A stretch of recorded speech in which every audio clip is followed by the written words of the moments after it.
Ace Wireless. Ace is the place with the helpful hardware, folks. Ace now offers free assembly and free delivery, so it's never been easier to get a great grill for your family, like a Weber gas grill, a Traeger wood pellet grill, or a Big Green Egg charcoal grill. Only at your neighborhood Ace. Around the block. What you need in stock. With people who know their grills. This is Brad from Gibson Ace Hardware in Clinton, Illinois. Stop in to see us, the helpful place at 114 North Madison Street, Clinton. See participating store for details. From the Hart Media Group newsroom and DeWittDailyNews.com, I'm Ben Hubbard with this expanded morning newscast.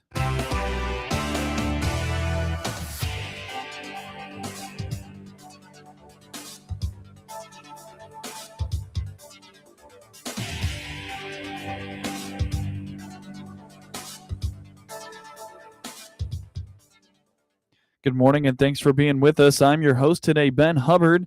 You're listening to the WHOW Morning Show.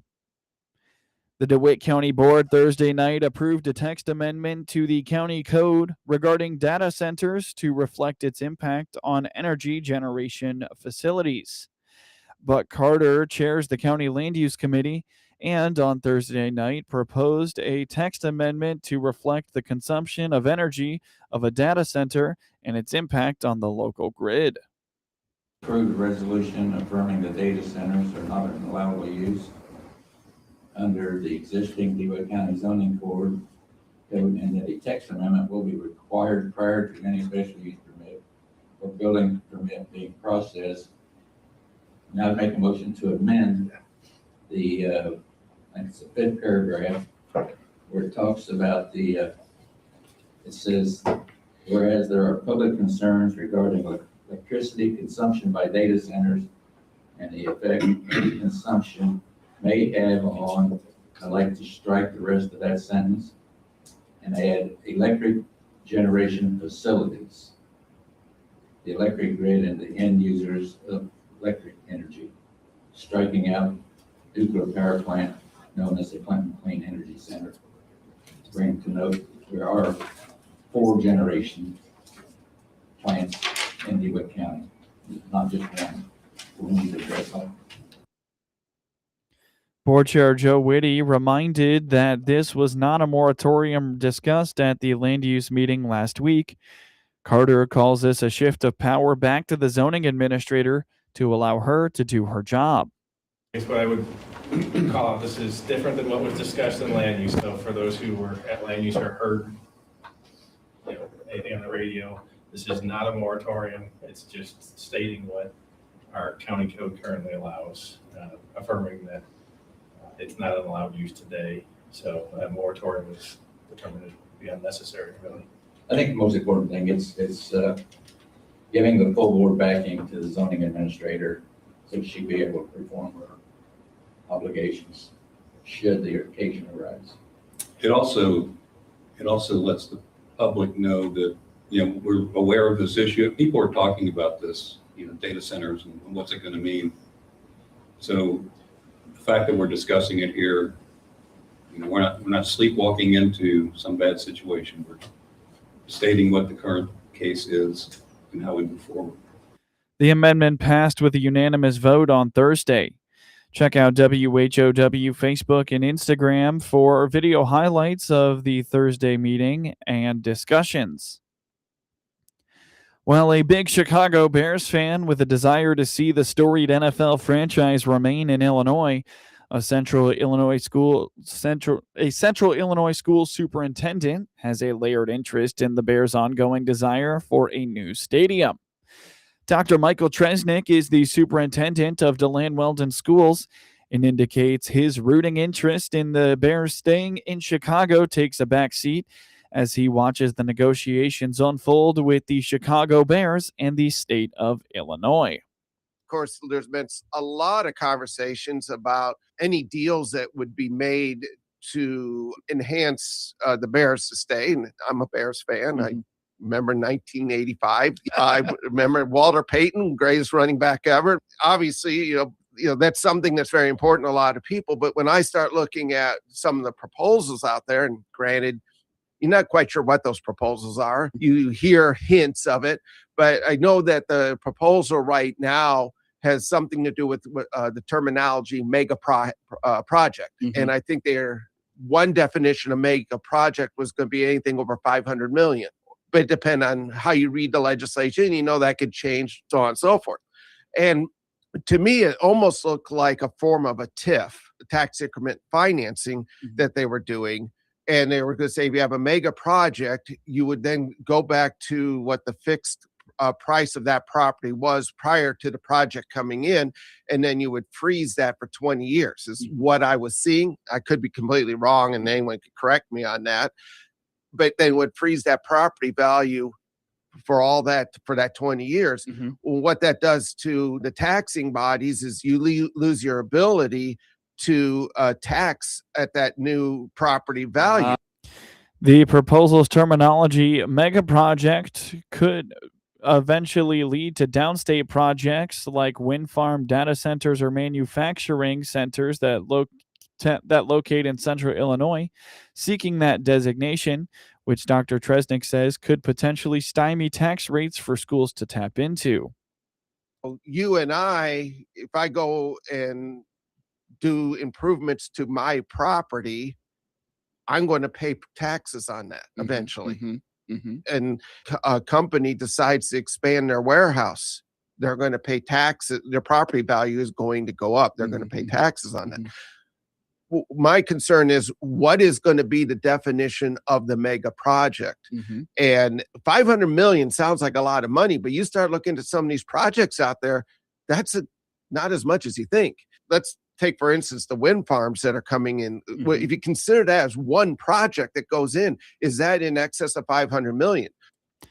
In addition to watching that, if any agreement comes from the Bears Stadium search, Dr. Tresnick is also keeping tabs on the likely cuts to the mandated categoricals from the state in the upcoming budget cycle.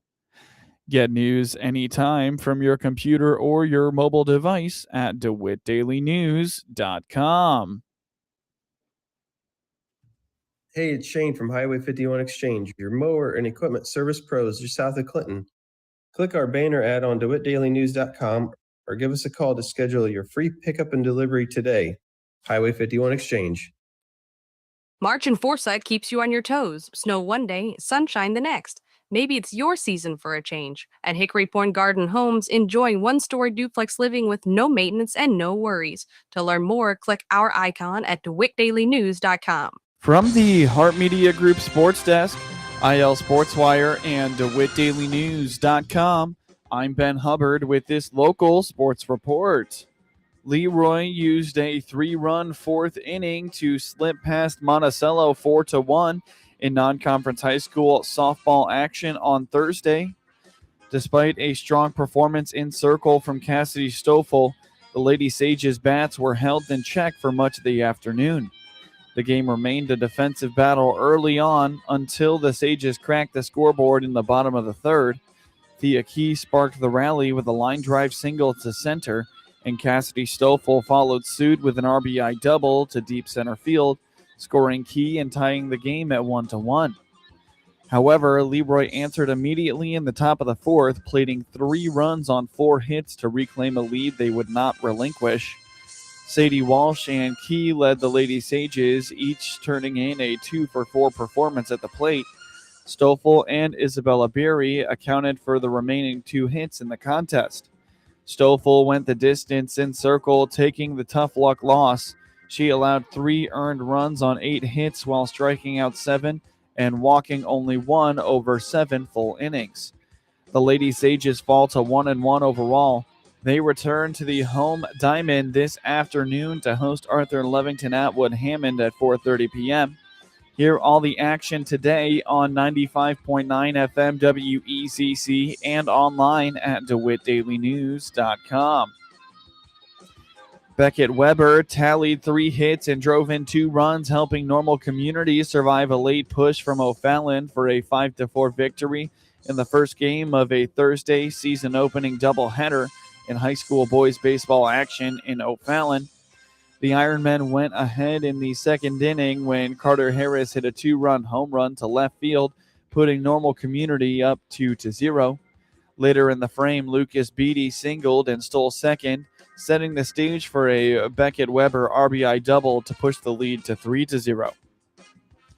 O'Fallon answered with 3 runs in the third to tie the game, but the Ironmen reclaimed the lead for good in the fourth.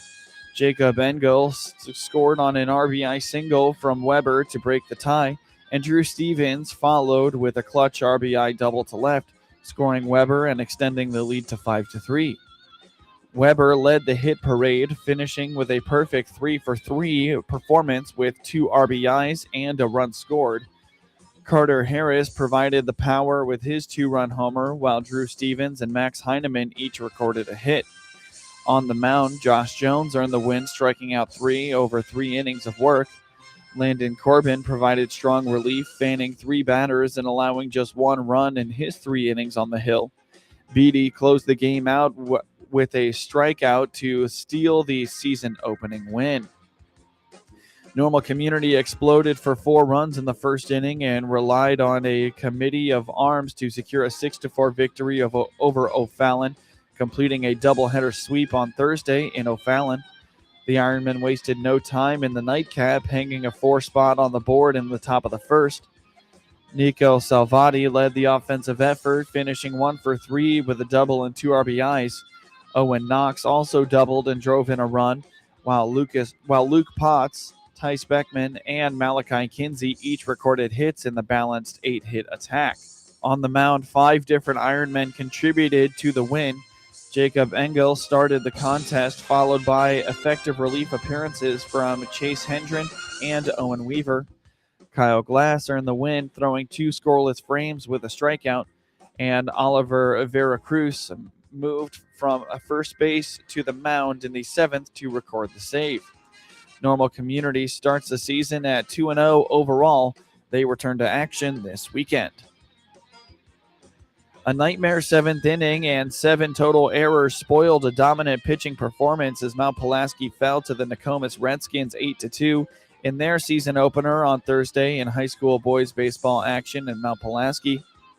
The Hilltoppers appeared to have the game under control heading into the final frame. Trailing 1-0 in the bottom of the 6th, Chase Roberts ignited the rally with a line drive double to center.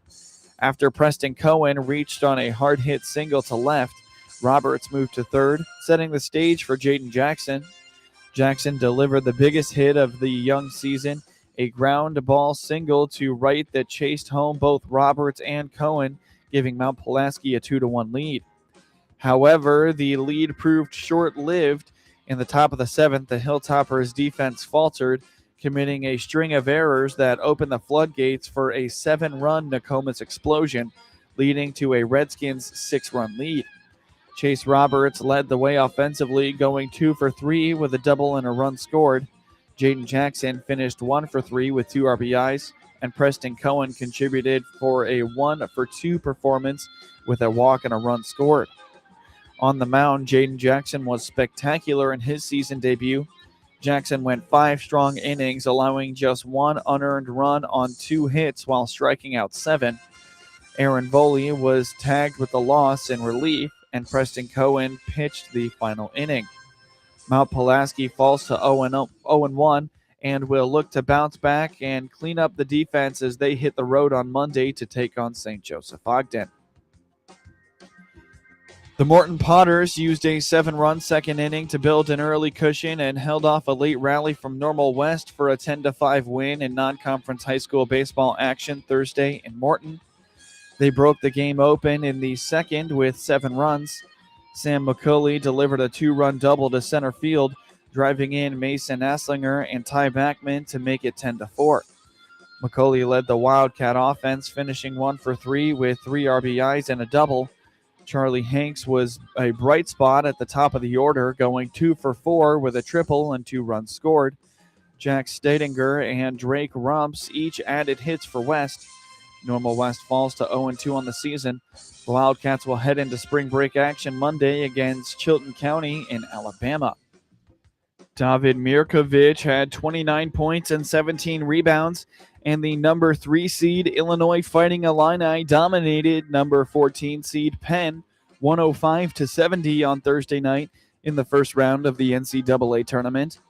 Keaton Wagler added 18 points, 7 assists, and 7 rebounds for the Fighting Illini, who improved to 25-8 and moved to face number 11 VCU in the second round on Saturday.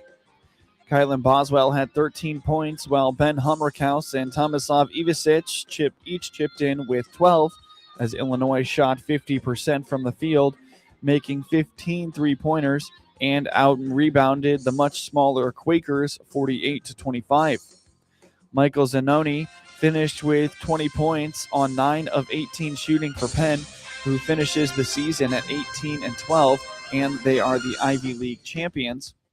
Mirkovic set the tone for Illinois with a huge first half, as his 17 points and 10 rebounds helped the Fighting Illini build a 40-30 lead at the break. Illinois continued to grab rebound after rebound and stretched the lead to 23 with 10 minutes remaining after Mirkovic came up with a steal and fed Zvonimir Ivicic for a transition alley-oop dunk. Mirkovic's 17 rebounds were a school tournament record. Illinois beat VCU 62-46 in the only meeting between the schools in 2016. James Harden scored 36, Evan Mobley added 26 points and 14 rebounds, and Cleveland hung on to beat the Chicago Bulls 115-110 on Thursday night. Harden nailed 7 three-pointers. Jalen Tyson chipped in with 18 points and 11 rebounds, and the Cavaliers hung on after a 29-point lead in the third quarter dwindled to 1 in the game's closing minutes. Chicago's Trey Jones cut it to 103-102 when he made 2 free throws with 3 minutes and 33 seconds remaining. Sam Merrill answered with a 3 for Cleveland. The Cavaliers were up 110-107 when Jones missed a potential tying 3 and Leonard Miller missed a layup with about a minute left.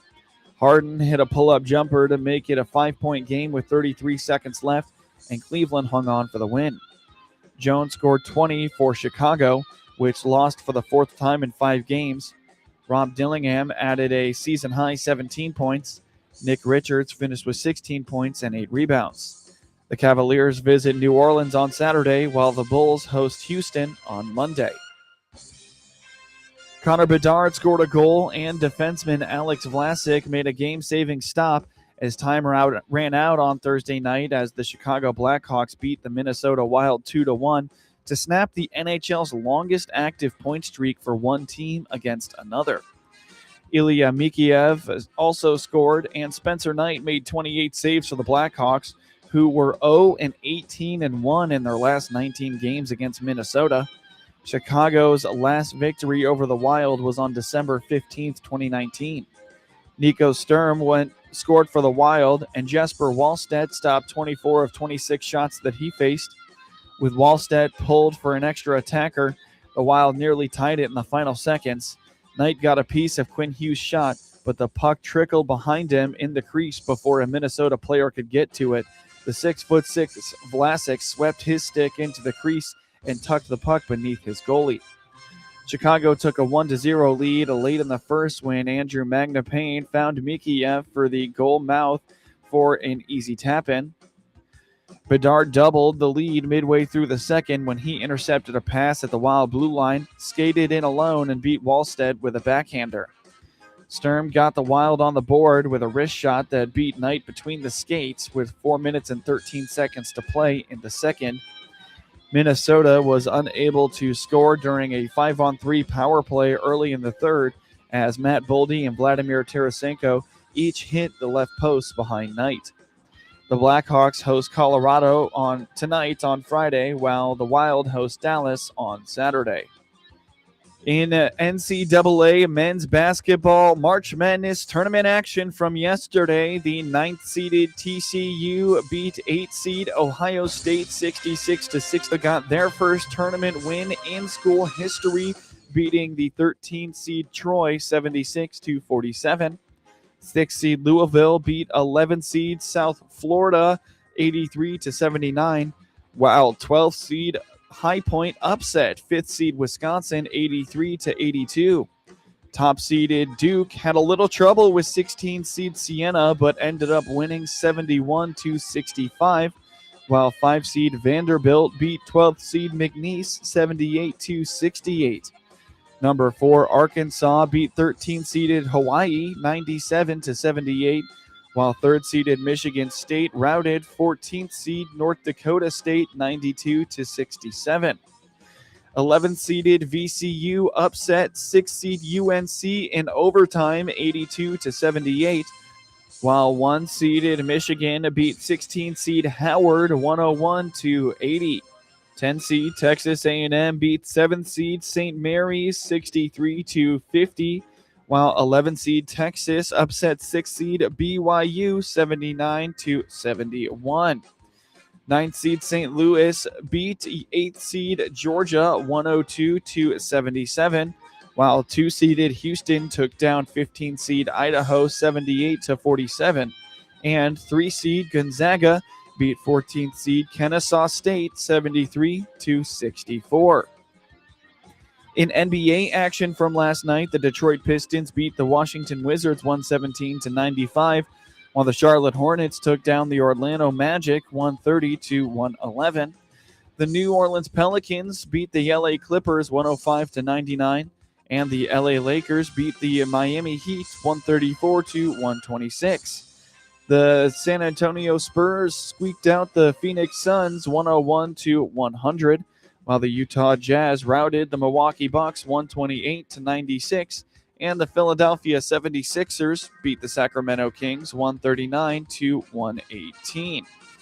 In the NHL last night, the Detroit Red Wings beat the Montreal Canadiens 3-1, while the Ottawa Senators took down the New York Islanders 3-2. The Columbus Blue Jackets beat the New York Rangers 6-3, while the Boston Bruins routed the Winnipeg Jets 6-1. The Nashville Predators beat the Seattle Kraken 3-1, while the Florida Panthers shut out the Edmonton Oilers 4-0. The Buffalo Sabres shut out the San Jose Sharks 5-0, while the Tampa Bay Lightning beat the Vancouver Canucks 6-2.